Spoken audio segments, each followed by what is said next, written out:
Existem futuros muito além do que nossa imaginação alcança. O que esperar do mundo diante do colapso ambiental? E quem seremos diante das ruínas? Meu nome é Lara Carvalho e você está ouvindo Meridianos. Respire fundo e se permita viajar. Você está prestes a entrar em outra dimensão.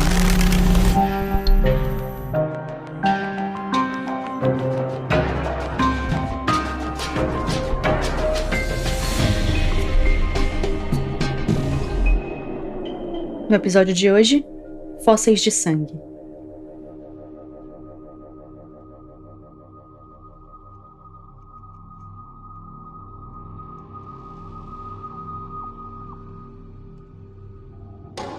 Enquanto era arrastado violentamente pelo chão frio do depósito abandonado, Juraci ouvia a voz da sua falecida mãe.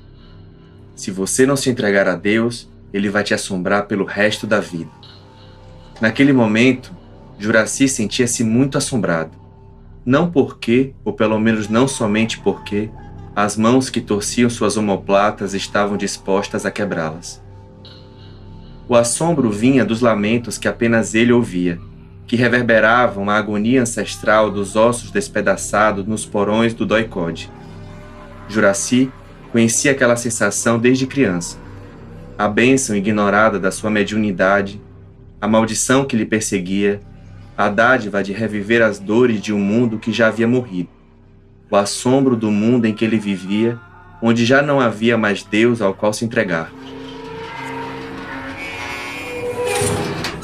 Chegaram, sem luz daqui para frente. Abandonai toda esperança, brincou um dos eruditos captores. Juraci não pegou a referência, mas se apegou àquela voz. Mantenha o foco em algum objeto. Pode ser uma flor, uma cadeira, qualquer coisa. Não havendo objeto, busque um som, um alerta de celular, um canto. Não havendo som, imagine. Qualquer imagem forte, de preferência algo pornográfico. As lições do gerente voltaram à mente de Juraci, que se congratulava internamente por tê-la seguido enquanto era acorrentado e banhado pelos seus sequestradores. Sua mente vagava até aquele dia de treinamento. O gerente, um homem parrudo de pouco mais de 1,60 m, se gabava de ter sobrevivido a 4 torturas e nunca ter soltado um pio sobre o cartel. Se Juraci também quisesse se tornar gerente um dia, tinha que estar preparado para aguentar o que ele aguentou. Coisa pior que na época da ditadura, ele gostava de contar. Juraci queria ser um gerente, dar um passo acima da hierarquia do tráfico, e ele tinha todas as qualidades para isso. Ele sabia sobreviver a tiroteios, ele estava viciado na adrenalina das aventuras do tráfico. Ele percebeu que levar assombro para outras pessoas era melhor que enfrentar seus próprios fantasmas. E ainda rendia dinheiro, uma porrada de grana suja que ele não tinha vergonha de usar em drogas e noitadas. No mundo sem honra não há desonra, dizia o gerente. Era quase um juramento para quem entrava em um dos negócios mais lucrativos do século 22, o tráfico de carvão, gás natural e petróleo, ou só tráfico de fósseis, como os contrabandistas e clientes preferiam chamar. Apesar de todas as previsões científicas do século XXI, as reservas de combustíveis fósseis não acabaram, foram preservadas.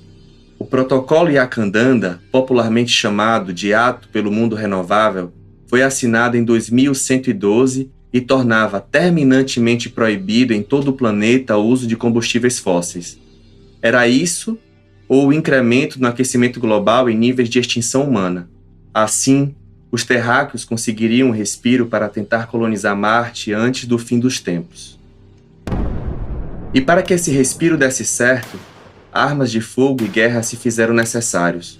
Uma força transnacional foi empenhada para domar países não assinantes do protocolo. Nem toda a riqueza dos sheiks árabes foi párea para o massacre em prol da energia limpa. Assim que os últimos petroleiros foram extintos, abriram-se oportunidades para pessoas como Juraci. Ele era um ex-membro do Exército da Renovação, com contatos que estavam interessados em seguir explorando os fósseis. Muitos deles estavam desempregados, empobrecidos e dispostos à precarização do trabalho. Assim, ele voltou ao Brasil para servir ao cartel dos fósseis. O melhor patrão que já teve. Pagava bem, oferecia médico se houvesse problema no trabalho e não iludia. Empregado não é família. e o cartel não segurava a mão de ninguém. Não há honra no mundo sem desonra, mas há sacrifício. E o principal compromisso é com o bico calado. Por isso, só se tornava gerente quem tinha resistido a torturas, eletrochoques, subornos e todas as tentações do negócio. E Juraci esperava ser um gerente depois daquela missão, ganhar muita grana por uns anos para poder se aposentar. Talvez até mesmo usar os combustíveis ilegais para virar um magnata industrial com a sua clientela espúria. Aí, ele poderia invadir o terreno de uma reserva petrolífera, construir uma casa afastada de tudo e silenciar as vozes e os assombros do mundo espiritual. Dias e dias de tortura se misturaram na mente de Juraci. Para resistir à dor e aos lamentos dos espíritos atormentados que pediam sua ajuda, ele precisou imaginar muito. Mesmo com a mente sobrecarregada, focou em visualizar sua futura mansão smart na reserva petrolífera invadida. Uma residência, pensava ele, que faria o maior dos bilionários desistir de Marte para querer morrer ali. Ainda mais que ao redor daquela mansão não ficava uma cidade deprimente como São Paulo ou decadente como Salvador. A mente cansada de Juraci começou a delirar e as imagens que ele guardava da reserva petrolífera no Oriente Médio pareciam a de uma cidade do sertão baiano. Uma daquelas locações cenográficas de telenovelas, o interior mágico, cheio de fé e de singularidade. Caetité, a cidadezinha na fronteira entre a Bahia e Pernambuco. A cidade onde Juraci nasceu, cresceu, foi feliz e assombrado. Juraci resistiu à tortura e aos fantasmas, por semanas.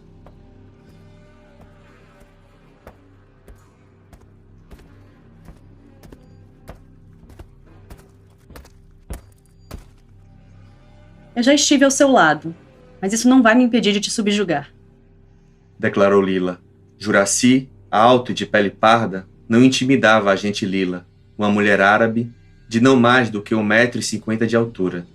10 anos atrás, nas noites da guerra pelo mundo renovável, Juraci demorava a dormir pois gritava, assustado, ao ouvir a voz daqueles que a havia assassinado.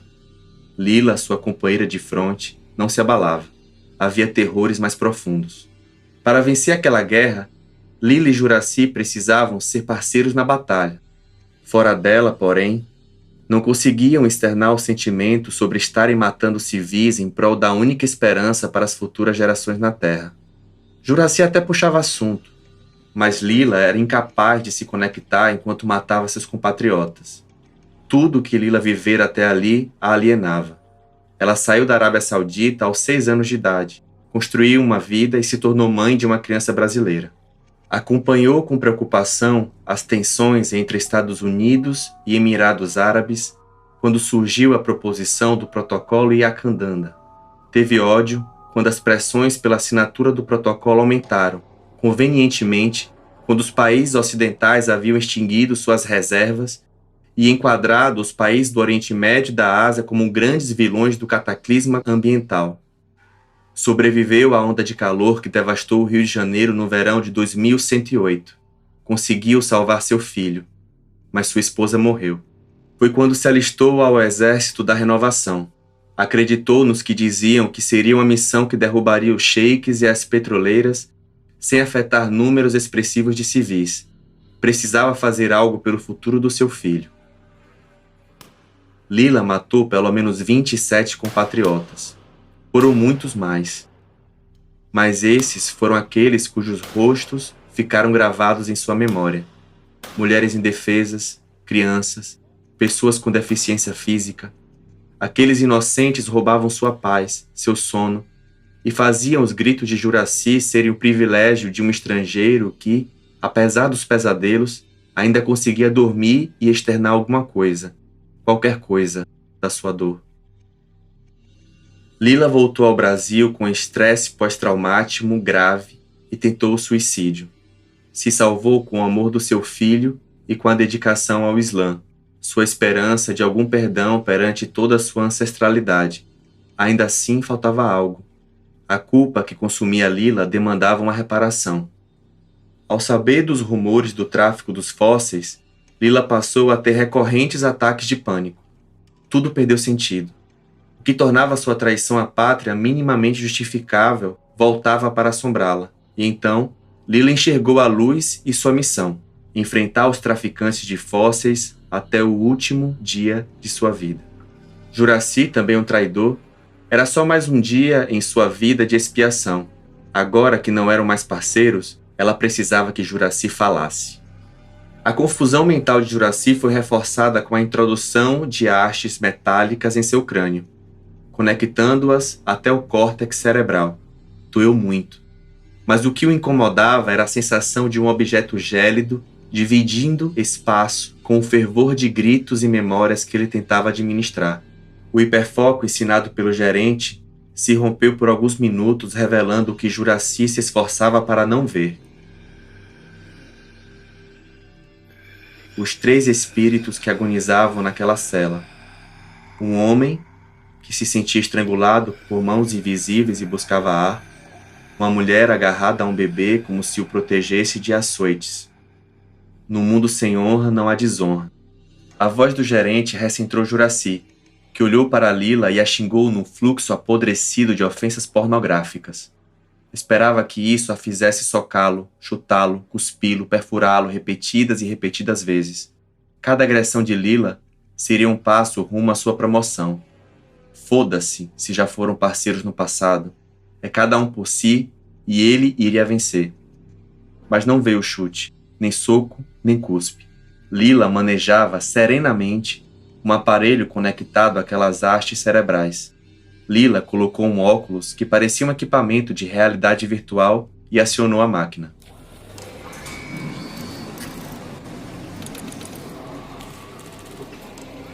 Os olhos de Juraci giraram na órbita. Estou dentro. Juraci via tudo preto à sua frente. Buscou a origem da voz de Lila, que parecia vir de nenhum lugar, mas de todo canto. Juraci esfregou os olhos e nada mudava. Ele não via nada. Tentou manter a calma, lembrar do treinamento do gerente, mas a memória não veio. A imaginação morreu. Estou no controle. Juraci respirava com dificuldades. A escuridão foi desanuviando pouco a pouco. Juraci enxergou afinal Lila. Ela estava com a roupa do Exército da Renovação, o uniforme cor de areia e com o emblema da ONU bordado. Sentada, ela fazia um chá improvisado. Havia outra xícara ali. Juraci sentou, sem vontade de viver mais um dia de guerra. Cumprimentou. Lila respondeu de forma monossilábica. Ele respeitou, cada um com seu silêncio. E Juraci administrando as vozes dos mortos que pediam a sua ajuda, sua violência, sua empatia ou a sua incompreensão. Minutos depois, Juraci levantou. Era sua hora de ir para a sentinela. Andou pela areia e saudou o soldado que iria substituir. Ele tinha uma surpresa boa. Cigarros de maconha. Juraci acendeu e garantiu. Separei uma ração a mais para você. O homem de um pouco mais de 1,60 m agradeceu. Juraci lhe respondeu. Existe honra no mundo sem desonra. O homem sorriu e consertou. Não há mais honra, camarada. Os tempos agora são outros. Juraci estava no saguão do hotel, onde recebia as missões do gerente. Um senso de autopreservação fez Juraci esquadrinhar o saguão. Atrás do balcão, preparando um Negroni, estava Lila, mas dessa vez com sua roupa de agente torturadora. Juraci correu dali o mais rápido que pôde. Ao sair do hotel, tudo ficou branco ao redor de Juraci, que seguia correndo, dessa vez no vazio. Estou no controle. Juraci não queria saber. Precisava recuperar sua concentração. Ele buscava uma saída daquela prisão branca, mas de uma porta etérea saiu novamente Lila com as vestes de soldado. Estamos do mesmo lado. Preciso te ouvir. Juraci sabia que não podia falar. Ela se aproximava inexpressiva. Juraci sentia-se acuado e sua respiração ficava cada vez mais pesada.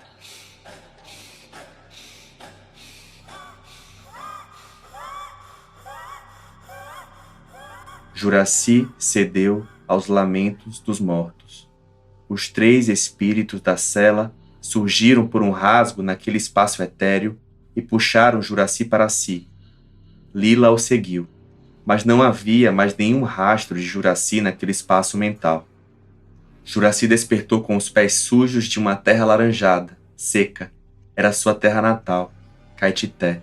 Juraci custou acreditar quando viu as casas coladas, a praça central e a igrejinha. A feirinha estava montada e vendia milho, farinha, amendoim, artigos de todo o canto do Nordeste. Tinha repentistas, cordel, cachaça, até o velho barbudo, o profeta que anunciava todo domingo que o fim do mundo estava perto. Os olhos de Juraci marejaram. Mas por quê? Por que relembrar dessa felicidade subterrânea, sem tantas vozes de lamento dos mortos o tempo inteiro nos seus ouvidos? Claro, lembrou Juraci, naquela época não era tão ruim assim. O mundo de Caetité era melhor. Até a instalação da primeira torre que prometia mudar para sempre aquela cidade. A Caetité do futuro nascia ali com a instalação de um parque eólico sem precedentes e com toda a gente festejando a ideia de um sertão inovador. A mãe de Juraci não continha a felicidade do seu filho ter uma vida melhor que a dela. Juraci também foi feliz naquele dia. Mas a festa acabou e no dia seguinte ninguém dormiu em Caetité. Os modernos aerogeradores produziam uma massa sonora, um ganido opressor que torturava as almas de todos na região. Moradores se uniram. A mãe de Juraci era uma das mais vocais, e todos foram atrás dos administradores do parque. Juraci viu sua mãe rogar pela sua saúde, que já não conseguia separar as vozes espirituais daquele barulho persistente, e demandar alguma ação por parte das autoridades. Os moradores foram assegurados do progresso da energia limpa para a região e do compromisso de que todos os problemas seriam resolvidos nos próximos dias. Passaram-se semanas e o barulho só aumentava. Jagunços foram contratados e não permitiam que os moradores chegassem perto dos administradores do parque eólico. As autoridades não sentiam qualquer peso na consciência.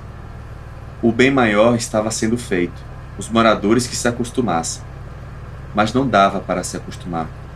Juraci viu os amigos e outros parentes indo embora da cidade. Ele, sua mãe e uma minoria de destemidos moradores ainda resistiam, enfraquecidos pela falta de sono e pelas alucinações despertadas por aquele som. A mãe de Juraci chorava toda a noite. Dizia que estava pensando em desistir. Sonhou que poderiam lutar pela terra deles, mas ela e Juraci não tinham mais valor do que um grão de areia. Juraci a abraçava até ela conseguir dormir um pouco. Esse inferno se repetia toda noite, até o dia em que... Juraci não queria lembrar, mas sabia que só ali, no campo das memórias soterradas, é que sua mente estava preservada da intromissão de Lila. Então foi obrigado a reviver seu último dia em Caetité.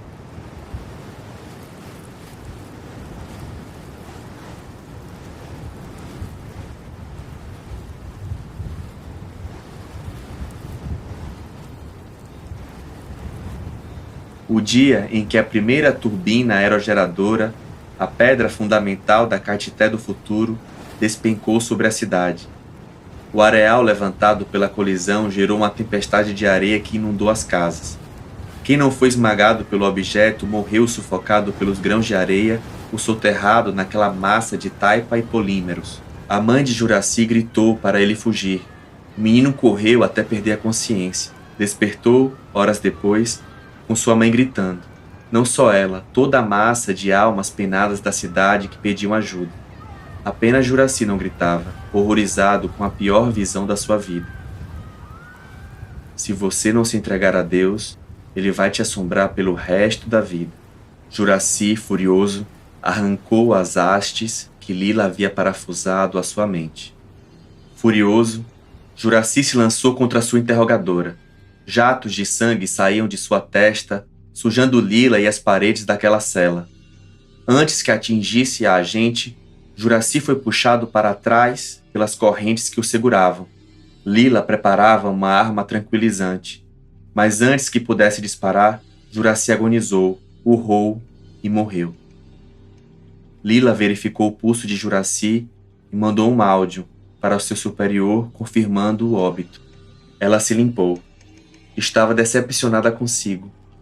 Não foi a primeira vez que alguém escapou da técnica de interrogação mnemônica que ela administrava. Precisava aprimorar o equipamento para regiões mais profundas do cérebro, ou isso voltaria a se repetir. De qualquer forma, Ela tinha identificado o gerente responsável por Juracy, também um colega da época do Exército da Renovação. Que merda, pensou Lila. Se ele contribuísse, poderia ter saído vivo. Mas tudo bem. Não há honra no mundo sem desonra. Juracy viu sua mãe novamente. Tocou nela que o afastava com as mãos. Dizia, sou eu, mãe, sou eu. Mas ela o ignorava, abraçando o bebê em seu colo. Ao lado dela, um homem tentava respirar enquanto sufocava.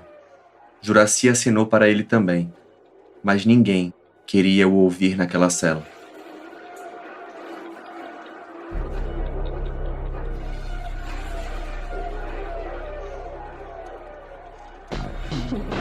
Esse foi o nosso episódio Fósseis de Sangue, escrito por Marcelo Lima e narrado por Ivan Braz. O podcast Meridianos conta com o apoio do Instituto Serra Pilheira. A criação e a direção são assinadas por Lara Carvalho. A trilha sonora, a edição e o desenho de som são assinados por Andréa Martins. A identidade visual é assinada por Alissa Volpini. A produção e o site são assinados pela Lua de Maré Produções. Obrigada por escutar até aqui. Para ficar por dentro das novidades, siga o Instagram @Lua de Maré Produções, tudo junto e sem os acentos, ou acesse o site www.luademaré.com/meridianos, onde também temos a transcrição de cada episódio. Até a próxima!